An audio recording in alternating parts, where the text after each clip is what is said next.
Buenas, mi nombre es Carly Leal, soy estudiante de Contaduría Pública y en esta oportunidad les voy a hablar sobre la Ley de Impuesto a las Tierras Ociosas. Empezaré hablando sobre la estructura organizacional tributaria de este impuesto. El sujeto activo es el Estado y el sujeto pasivo es el contribuyente. En el artículo 98 de la Ley de Tierras y Desarrollo Agrícola dice que los sujetos pasivos del impuesto son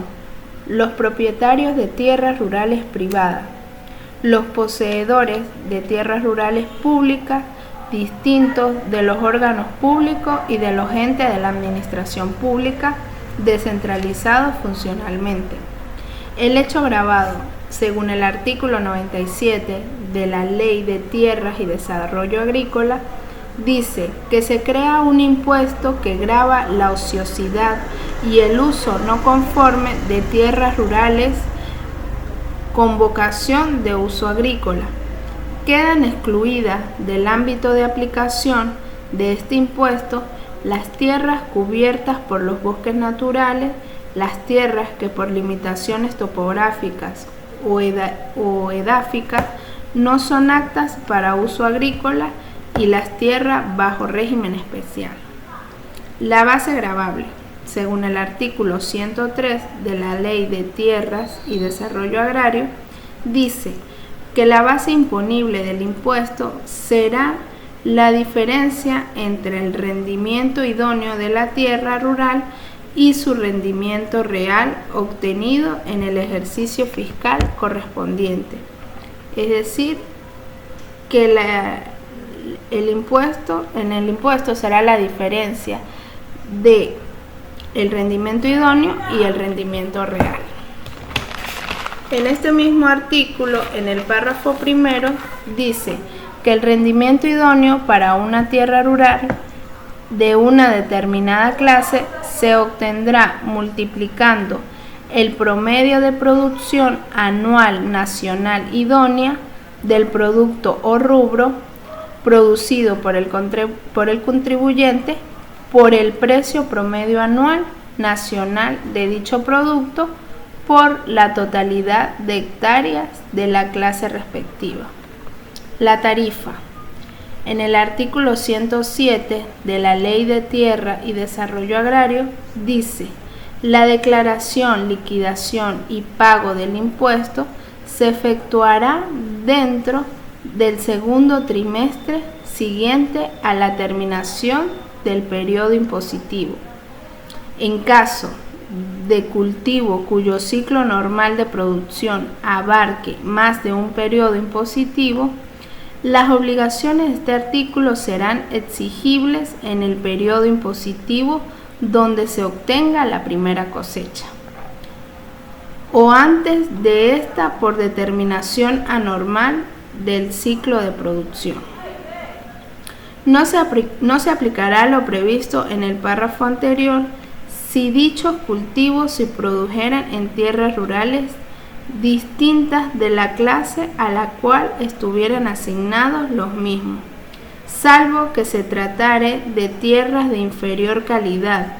en cuyo caso el impuesto se determinará y liquidará por el periodo correspondiente al año civil todos los años hasta que se utilicen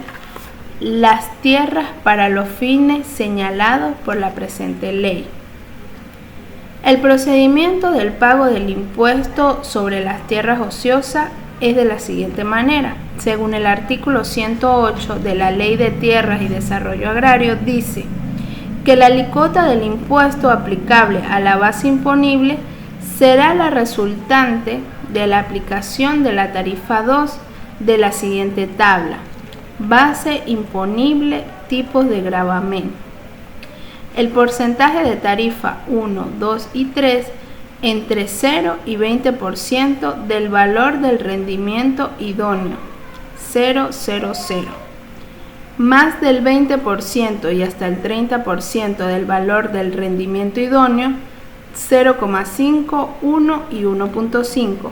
más del 30% hasta el 40% del valor de rendimiento idóneo,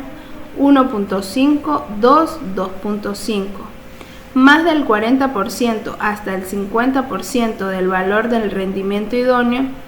2.5, 3, 3.5. Más del 50% y hasta el 60% del valor de rendimiento idóneo, 4.5, 5 y 5.5. Más del 60% y hasta el 70% del valor de rendimiento idóneo, 5.5, 6 y 6.5. Más del 70% del valor de rendimiento idóneo, 11.5, 12 y 12.5. El presidente o presidenta de la República podrá solicitar anualmente la inclusión en la ley de presupuesto de la tabla 1 o 3, contentiva de los límites inferior y máximo, respectivamente, de la alícuota del impuesto para el ejercicio fiscal respectivo, de acuerdo con la política fiscal y agroalimentaria nacional.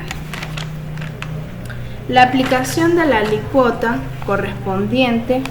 según la tarifa vigente a la base imponible, será el impuesto a pagar en el ejercicio fiscal correspondiente.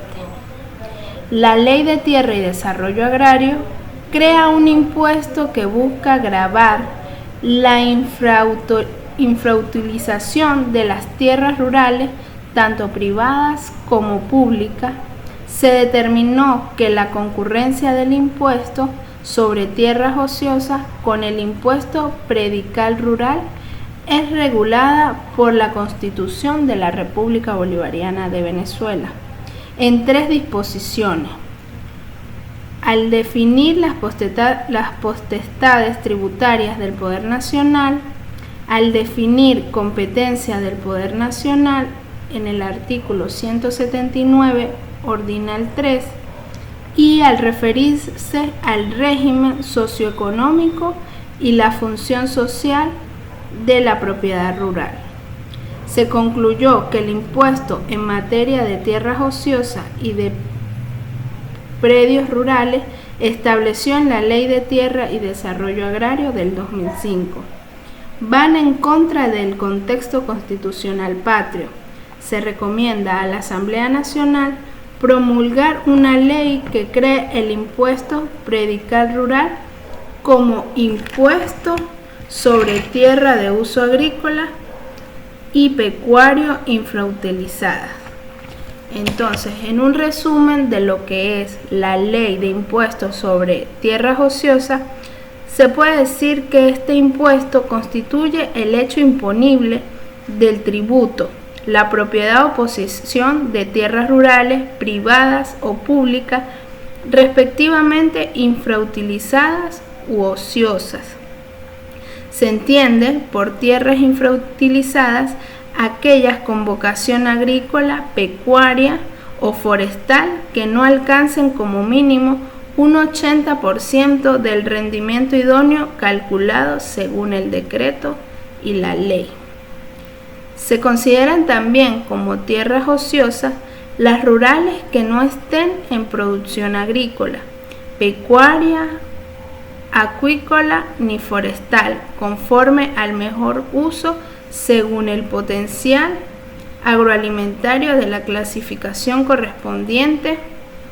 de dichas tierras, de acuerdo con el decreto en comento o a los planes nacionales de ordenación agroalimentaria. No se considera en el ejercicio fiscal respectivo como tierras ociosas y por ende estas están libres de gravamen. Las tierras rurales que no estén en producción por haber sido necesario dejarlas en descanso con fines de rotación de cultivos, eximente esta que estará sujeta a la previa presentación por ante la autoridad completamente de la solicitud e informe técnico correspondiente.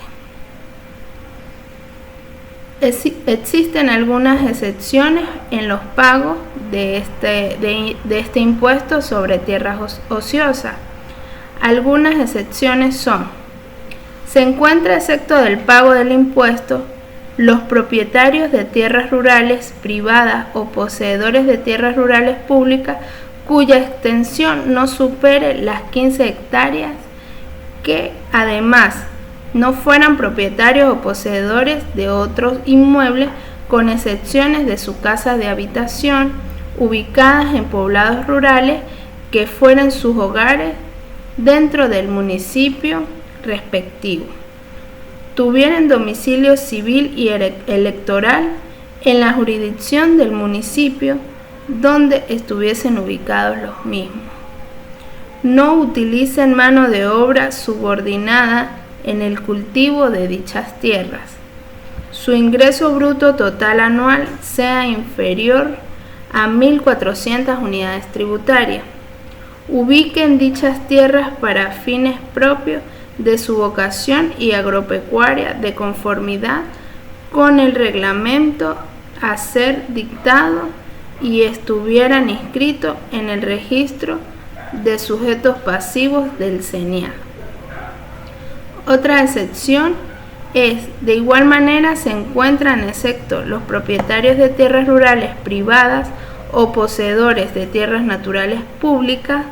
ubicados en zonas afectadas por catástrofes naturales declaradas por el presidente de la República en Consejo de Ministros durante el periodo o periodos que dure dicha declaratoria.